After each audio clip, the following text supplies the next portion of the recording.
Ok. Og þá þetta ferðustaf. Það sem að ég ætla að fara í núna kafli 7.4 það víst. Sem að heitir Jónunarorka. Já. Munið að það upptaka í gangi og að jónunarorka, það orka sem þarf til þess að hlífa rafeind af atómi eða jón. Þannig að það svona einfaldasta skýringin sem orka sem þarf til að rífa, svona sem maður noti kröftugt orð, eða bara fjarlægja rafeind af atómi eða jón. Og hérna táknið fyrir jónunarorku þetta orka, þannig að þetta sem sagt stóra nema jónunarorka hefur sérstakt tákn sem að þá stóra hérna. Og við erum með hérna og enska orðið ionization.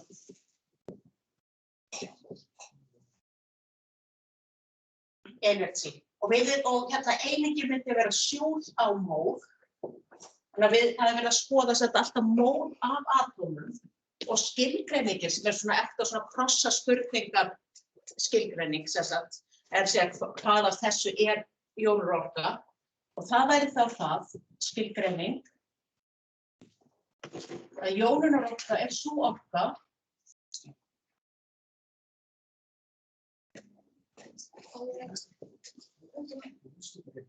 orka sem þarf til að fjarlægja hérna rafeind og það af einu móli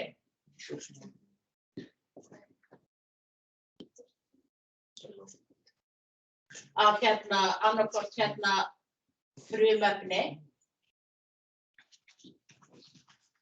eða jónum, sem sagt það getur hvort heldur sem verið óhlaðið atómi eða jónir, þannig að þetta væri þá bara af einu móli af atómum sem eru á gasformi.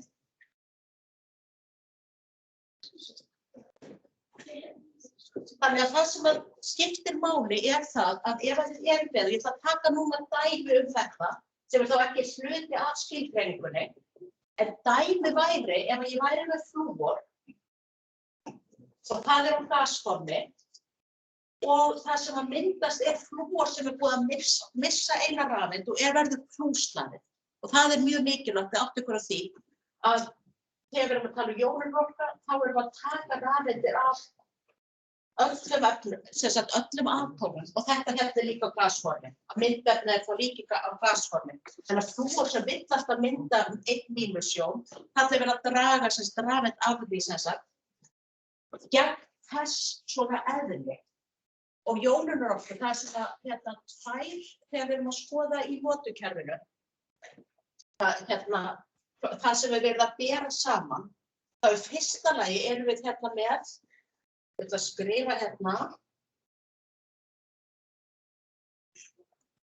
svona og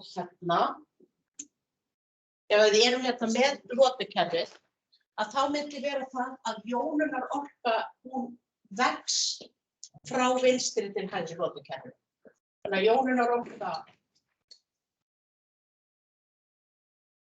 vex og síðan minnkar hún niður notukerfið, þannig að hún minnkar niður flokk og það má segja að það sé hægt að segja að hún sé í rauninni að hækka héðan og upp ef við tökum svona allt notukerfið.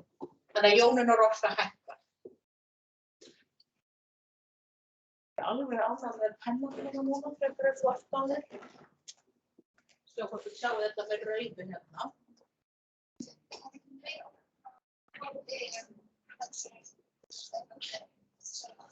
Það jónunarorkan minni hér, heldur uppi en hún meiri hérna. Þannig að segja hún sé lægst hérna og hún væri hæst hér.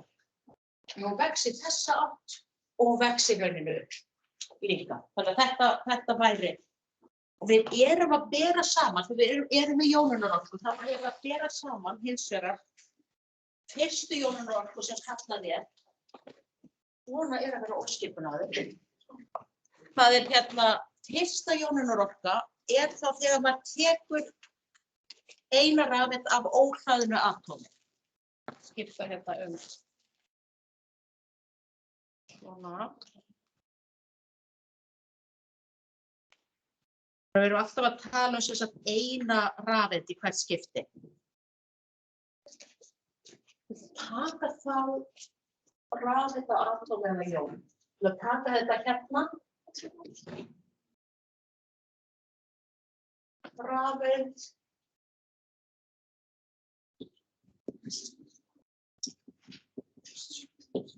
Og það í rauninni tvennt sem við erum að gera í þessum hérna kafla. Og það í fyrsta lagi verið að skoða hvernig jónunarorka vex hérna þá út lotu eða eftir lotu eða breytist eftir lotu og niðurflóð.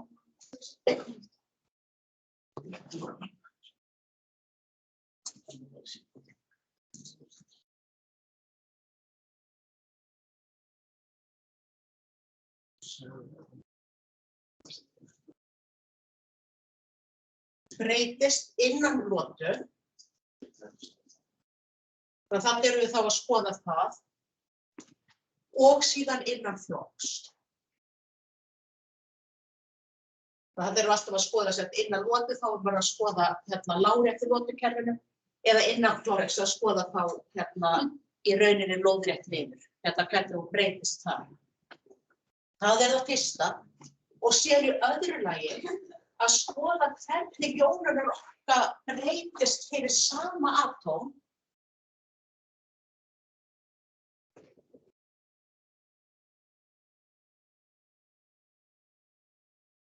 Breytist.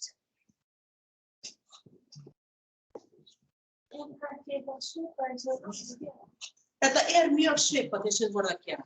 Við erum sem sagt það sem við erum búin að vera að gera hérna, ef ég setja hérna til hliðar, að ef þið eru hérna með lotukerfið, þá erum við búin að vera að skoða þessa virku kjarnahleðslu, setja F, sem að vex hérna frá hægri, með vinstri til hægri, og að setja F vex líka niður, hérna flokk. Það var þessi virka kjarnahleðsla. Síðan komum þarna atómin, og það var það að atóm minnka, ég alltaf að tala frá sem sagt vinstri til hægri, þannig að atóm minnka sem sagt frá vinstri til hægri, en þau vaxa niður flokk, stækka niður flokk, síðan kemur hérna þessi jónunarorka að hún vex og jónunarorka sem minnkar niður flokk.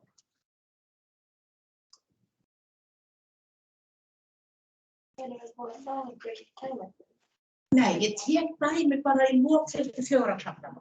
Þá ætla ég að taka dæmi úr þessum fyrstu fjórum. En ég ætla að klára að fara í hérna þetta efni fyrst. Og þetta í rauninni, þegar við erum að tala um þessu jónunarorku, þá ég að tala þessa fyrstu jónunarorku, að við síðan erum að skoða, hvernig, ef við erum með sama atómið, þá ég kannski að tala hérna natríum sem á gasformi, og það verður að natríum plús á gasformi plús 1 rafeind. Þetta kallum við fyrstu jónunarorku. Þetta fyrsta rafeind sem tekin af óhlaðnu atómi. Síðan kemur hérna, tökum við jónina, natríum plús, og plokkum af henni næstu rafeind. Og þá erum við komið með natríum 2 plús rafeind, og þá tölum við aðra jónunarorku, I2. Þannig að hérna, að það þá hvernig hérna breytist jónunarorkan eftir sem að maður að taka fleiri og fleiri rafeindir af. En En ég ætla þá að byrja á því að tala jónunarorkuna innan lotu og síðan innan flokks. Taka lotukerfið hans í burtu. Hvað stendur það? Hérna.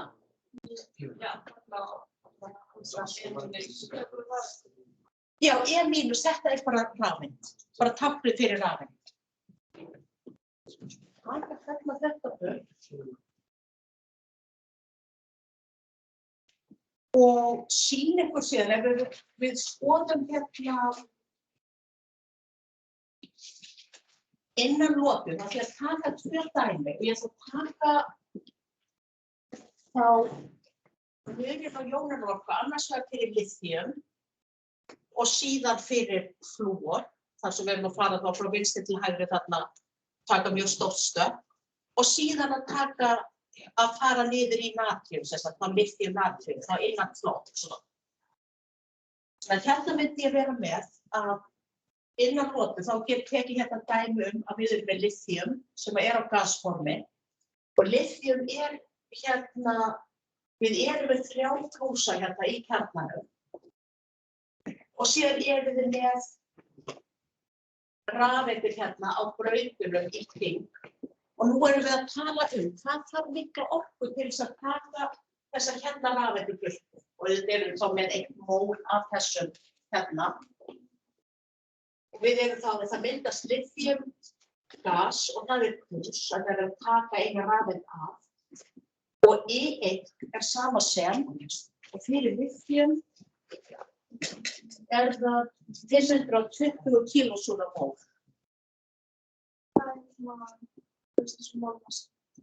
Já, þú má segja að þetta sé einkennandi fyrir þetta, akkúrat þetta hvað. Síðan erum við með flúor, sem þá þarna út í enda hinum megin, í sömu lotu, að þá takið þið flúor, sem verður að flúor þá plústaði, sem aldeilis ekki svona haftur flúor sem vilja gefa frá sér rafeind. En fyrsta orkan fyrir flúor var 1681. Það 1681 kilojúl á mól. Og þá getur maður séð að það verið að taka, ef við erum með 9 róteindir í kjarna, og síðan erum við með rafeindir í kring, og þið munið kannski að flúoratóm minna heldur en lithiumatóm, það sem sagt að atóm minnka. Ég ætla að reyna að gera þetta bara svona og svona. Ég setja þetta kannski aðeins stærra Fara upp á samræmið og síðan eru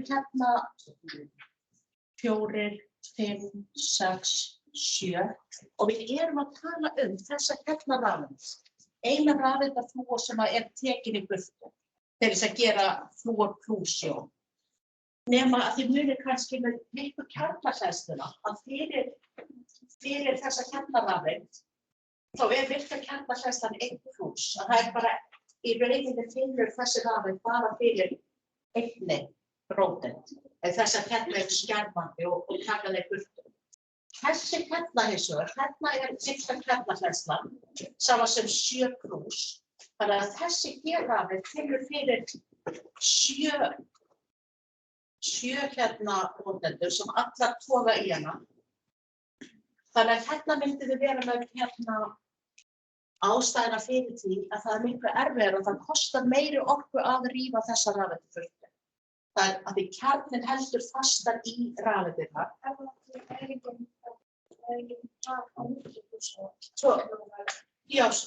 Svo á alltaf að vera þessar 2 hér. Það eru 9 og 2 fyrir utan og síðan 7. En erum við 3 og síðan 2 og 1. Þannig að kjarninn heldur fastar í, svo ástæðan fyrir þessu að þetta að vaxa, sem sagt að skýring að virka kjarnahleðslan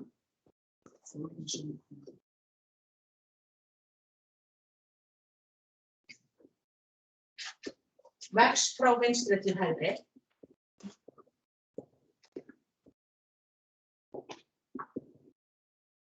innan lotu. Svo kjarninn hann heldur fastar í rafeind, í ystu rafeindinni.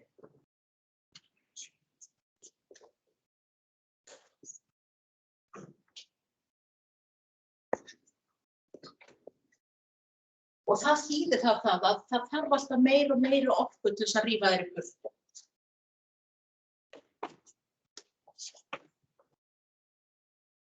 Þarf meiri orku, eða hærri orku segir nú líklega.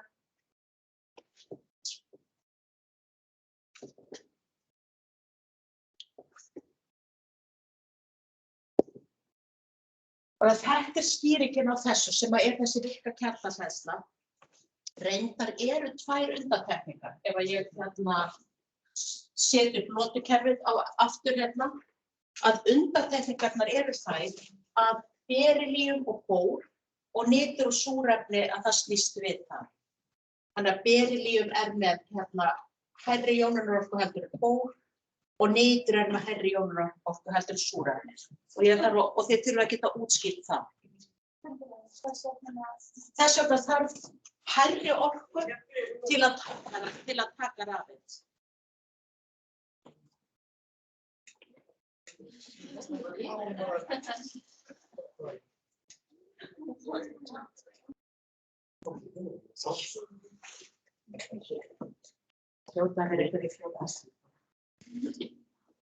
Já, þannig að þetta myndi vera ástæðan fyrir því. Og ég ætla að skrifa undantekningarnar sem ég næði nú kannski ekki að fara í fyrir minn næsta tíma. En undantekningar. Útskýrðu það aftur. Já, undantekningar að það berilíum og bór og síðan nitur og súrefni. Og þá það akkúrat öfugt þar að þá getum við sagt að fyrir þessi atóm, þessi við erum með, já þetta kemur náttúrulega ekki inn á myndavélina. En þá reglan sú, ef ég set þetta aðeins fyrir, að almennt jónunarorkan að vaxa í þessa átt, en samt sem áður það þannig að berilíum með hærri jónunarorku heldur en bór, það svo sem kostar aðeins meiri orkan á rafeinda berilíum og það kostar aðeins meiri orkan á rafeinda nitur heldur en súrefni. Og þetta útskýrt með þegar við skoðum reiknaskipan, þá hægt að útskýra þetta. Og skýringin á því að jónunarorka vex niður flokk sú, þannig að þetta var sem sagt að jónunarorka breytist innan lotu, það var sem sagt já, hvernig maður skrifa það almennilega, var það komið áður. Þetta skýringin á því að jónunarorka vex frá vinstri til hægri í lotu. Þetta þá skýringin á því, bara virka kjarnahleðslan að aukast að toga fastar í rafeindir. Síðan erum við með af hverju minnkar hún niður flokk. Og þá ég með líka, ef ég tek natríum sem dæmi í staðinn fyrir lithium og taka þetta út.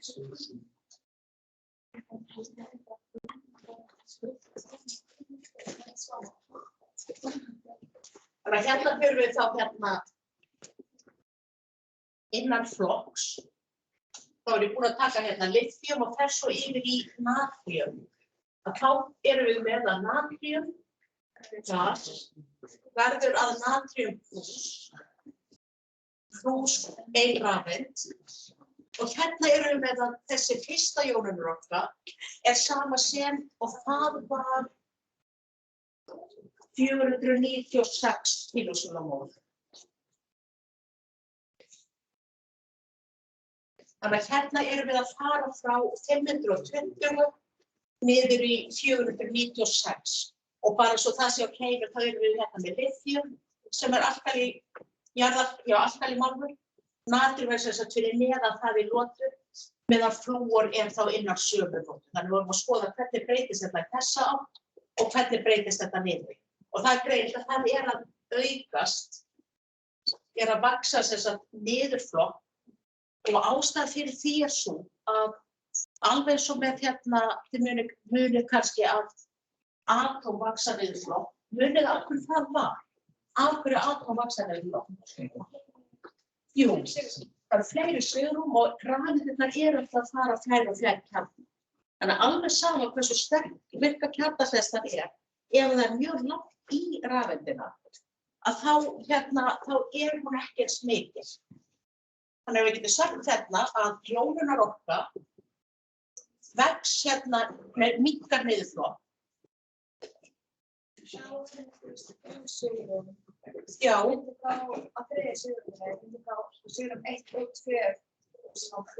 Já, nákvæmlega. Það væri þannig. Þannig ef við værum ef ég myndi teikna upp natríum, ef ég myndi breyta þessu í natríum, þar sem við erum með 11 róteindir í kjarna, að þá erum við komin með 3 brautir, þar sem við erum að 8 hér. Og svo ein rafeind og við erum að skoða hana núna. Og við segjum samkvæmt þessari einföldu jöfnu væri virka kjarnahleðslan líka 1 púls, eða það væri bara 11 róteindir mínus 10 innri. Þá eru allar þessar innri. En í rauninni virka kjarnahleðslan að vaxa niður. Þetta svona ekki góð formúla sem voru með þetta fyrir virku kjarnahleðsluna. En jónunarorka minnkar niðurflokk og það einfaldlega af því að rafeindir, þessar ystu rafeindir, sem eru gildisrafeindir, eru á svigrúmum. Segi bara lengra og lengra eftir því sem farið niður flokkinn frá kjarna. Þannig að við getum sagt að aðdráttarkraftur kjarnans minnkar. Fyrir hverja róteind þá hún lengri burtu frá rafeindinni. Svo aðdráttarkraftur kjarna minnkar.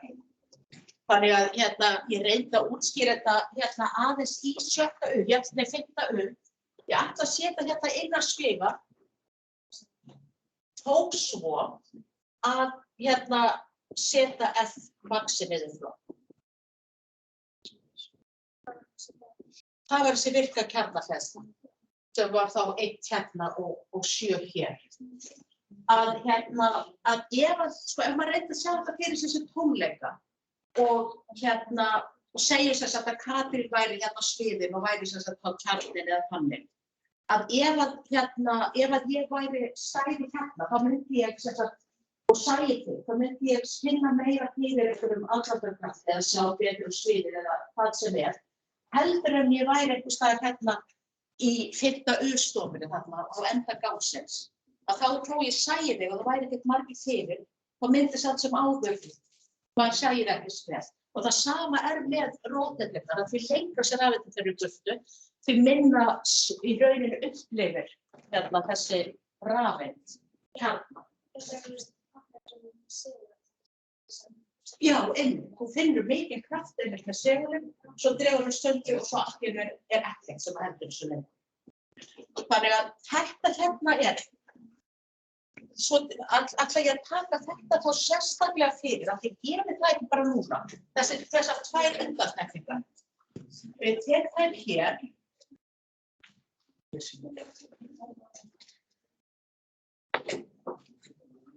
Þá var ég með þessar undantekningar, berilíum og bór, og síðan nitur og súrefni. Undantekningar.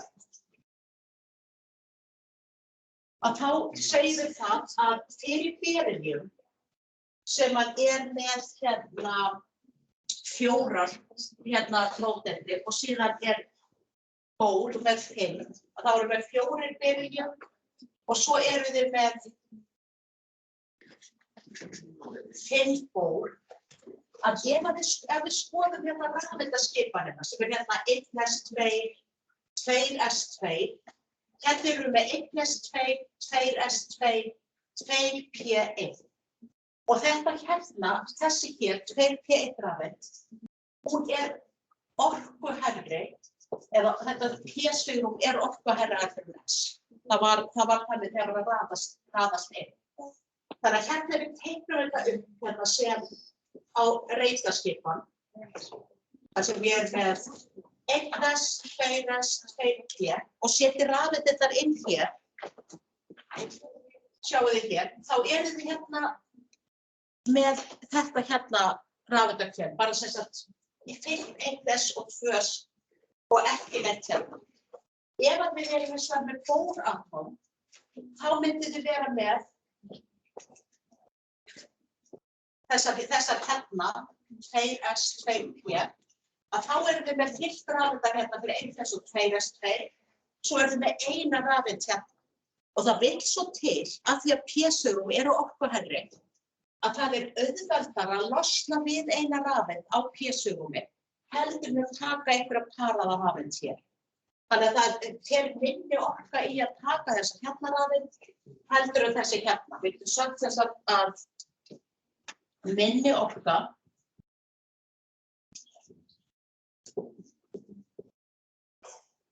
taka hérna 2P rafeind.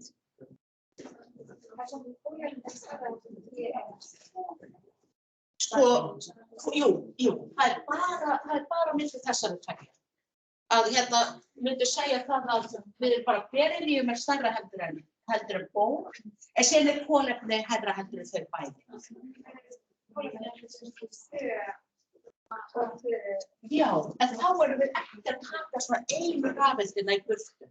Þarna munar svo miklu fyrir bór, þannig séð, að það að halda úti einni rafeind á orkuhærra hérna og það kostar sem sagt einhverju orku.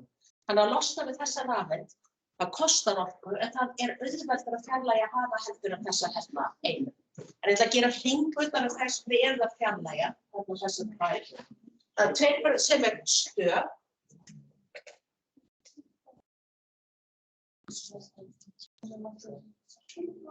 Á orkuhærra svigrúmi getum við sagt.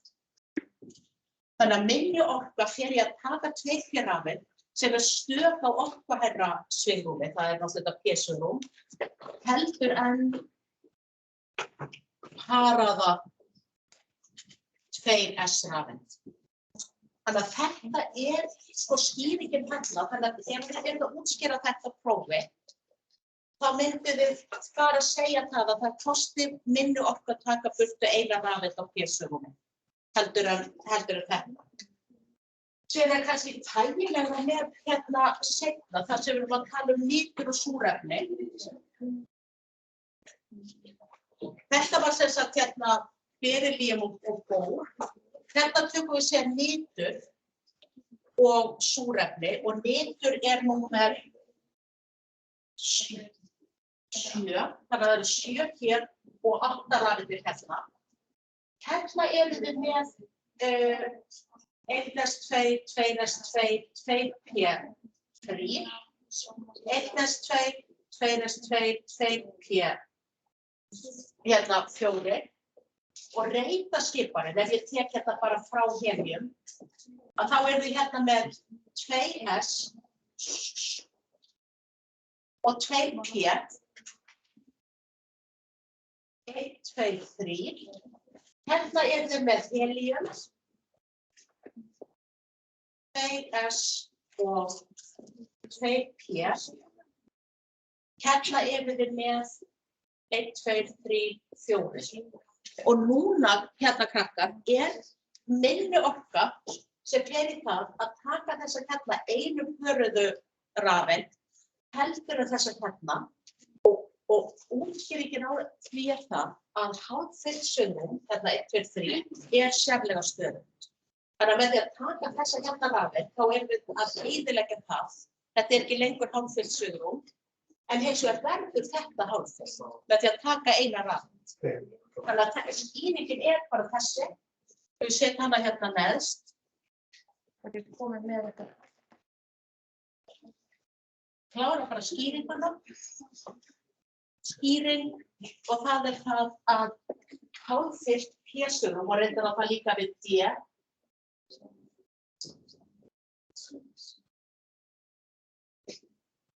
Það sérlega stöðugt.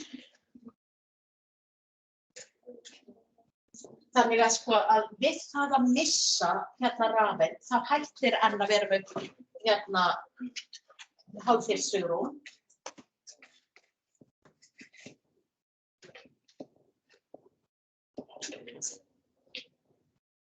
Ef einræði er tekin, en súrefni hins vegar fær hálffyllt svigrúm.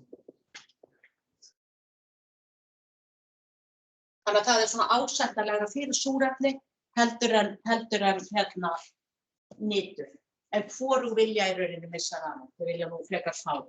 Þannig að já, þá það ekki meiri þessum tíma, en eins og ég segi, það verða dæmaplanið úr 4 fyrstu köflunum því ég bara með saman.